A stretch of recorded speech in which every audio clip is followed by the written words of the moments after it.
علماء وراثۃ الانبیاء، علماء حق جو ہیں وہ انبیاء کے دین کے وارث ہیں۔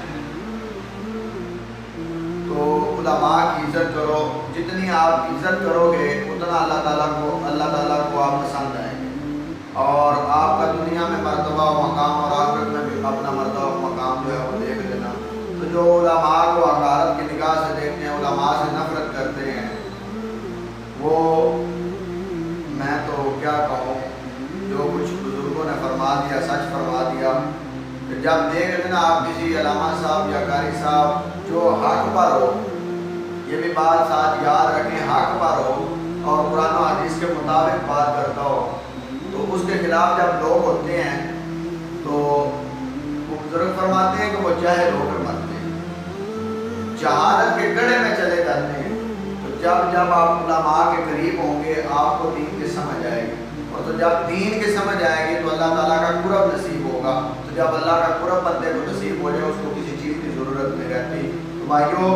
اپنے حالات زندگی جو ہے اس کو بدلو اور نبی پاک علیہ السلام کے طریقوں پر اپنی زندگی کو بسر کرو۔ ہمارا روزانہ آپ کے پاس آنا،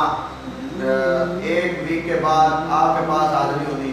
یہ اس کا مطلب یہ نہیں کہ ہم آپ کو 4 باتیں سنائیں ہم چلے جائیں، لیکن کچھ اپنے دامن میں سما کے لے جاؤ، اپنے دامن بھرو اور ایک بات پر بھی عمل کر لو، اللہ تعالیٰ اس کا اجر عطا فرمائے۔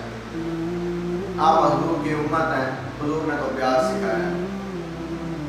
اپنوں کے ساتھ پیار سکھایا ہے، کوئی غیر ہو تو اس کے ساتھ آپ پیر لگائیں۔ تو جب اپنا ایک آدمی ہے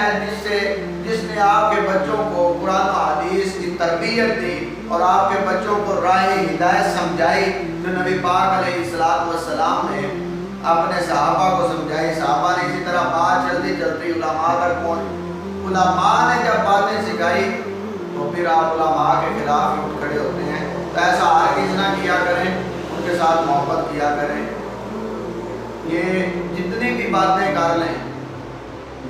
اس سے ان کو کوئی فرق نہیں پڑے گا، آپ خود ہی جو ہے جہالت کے گڑھے میں گریں گے۔